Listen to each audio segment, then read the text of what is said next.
ये वीडियो है D pharm के स्टूडेंट्स के लिए जिन्होंने डी फार्म एडमिशन लिया और अब डी फार्म उनका कंप्लीट होने वाला है। किसी को क्लियर होगा कि मुझे तो मेडिकल स्टोर ओपन करना है, किसी को ऑलरेडी घर में मेडिकल स्टोर है तो उसने इसलिए सोच के लिया था कि उसके घर में एक रजिस्टर्ड फार्मासिस्ट हो जाएगा तो ड्रग लाइसेंस में हमारा ही लाइसेंस हो जाएगा। बहुत सारे लोगों ने ये सोच के एडमिशन लिया है कि डिप्लोमा कर लेते हैं, देखते हैं कुछ ना कुछ तो हो ही जाएगा। लास्ट कुछ ईयर्स में डिप्लोमा डी फार्म में एडमिशन बहुत ज़्यादा बढ़ा है और मैं कुछ कॉलेजेस में मेरे कुछ डी फार्म के स्टूडेंट से मुलाकात भी हुई है एंड वो उनको बिल्कुल भी क्लियर नहीं कि ये डी फार्म के बाद एग्जैक्टली वो क्या कर सकते हैं और क्या करेंगे। देखो, मैं बहुत क्लियर, बहुत मे बी थोड़ा हार्श लग सकता हूँ, बट आपके लिए ज़्यादा इंपॉर्टेंट है समझना।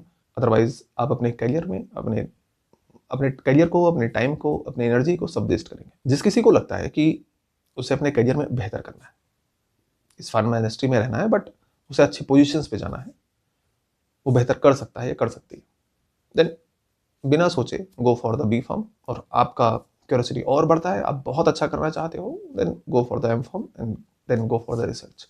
अगर आपने ऐसे मजाक मजाक में डी फार्म कर लिया है और आपको लगता है कि यार ये तो ऐसे ही काम आएगा, देन आई एम सॉरी, ऐसे कुछ काम नहीं आने वाला है। अगर आपको लगता है कि आप किसी को आज डी फार्म का लाइसेंस दे देंगे फॉर द रेंट पर्पज, जो कि इलीगल है, तो उससे आपको कितना मंथ का मिल जाएगा, और वो जितना आपको मिलेगा वो अगर बाई चांस अनफॉर्चुनेटली अगर कुछ गलत हुआ तो अगर आप उसमें फंस गए तो उसका कई गुना आप वापस दोगे और लाइसेंस आपका अलग से जाएगा। तो आप सोच लो कितना बड़ा रिस्क ले रहे हो जस्ट कुछ पैसों के लिए। कुछ लोगों के लिए एक आरओआई है कि रिटर्न ऑन इन्वेस्टमेंट करके आपने इतना इन्वेस्ट किया डिप्लोमा के लेने में, तो आप 2-3 सालों में वो पैसा वापस कर लोगे। ब्रो, ये बहुत गलत कैलकुलेशंस है। क्या क्या? क्योंकि आपने उसमें रिस्क फैक्टर को ऐड ही नहीं किया है, और अगर बाई चांस किसी दिन कुछ गलत हुआ तो वो सारा कैलकुलेशन आपका बेकार हो जाएगा। ताकि ठीक है, जिसको जो समय है वो कर सकता है। मैं आपको एक सीनियर के तौर पे आपको ये एडवाइस कर सकता हूँ कि ये आपको नहीं करना चाहिए।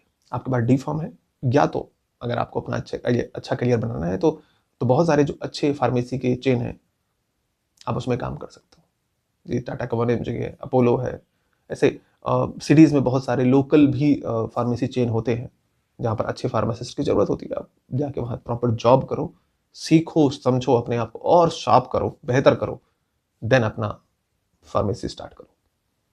तो आप वो सिस्टम, वो डिसिप्लिन, वो जो पूरा एक मेथड है, वो प्रोसीजर, वो एसओपीज वो इम्प्लीमेंट कर पाओगे अपने मेडिकल स्टोर पे, और उसको आप और बेहतर कर पाओगे। फ्यूचर में जाके आप भी उसके चेन बना सकते हो। कुछ भी बिना मेहनत के, बिना टाइम दिए, बिना कंसिस्टेंसी के आपको रिटर्न में नहीं मिलेगा। आप सीरियस नहीं हो फार्मेसी को लेके, देन मैं आपको उसमें कुछ भी सजेस्ट नहीं कर सकता हूँ। अगर आपने बस इसलिए केवल लिया है कि आपके पास एक डिप्लोमा होना चाहिए और आप उसको लगाएंगे रेंट पे और पैसा मिल जाएगा, देन वो मेरे समझ के बाहर है और आप कर सकते हैं, वो आपकी मर्जी है।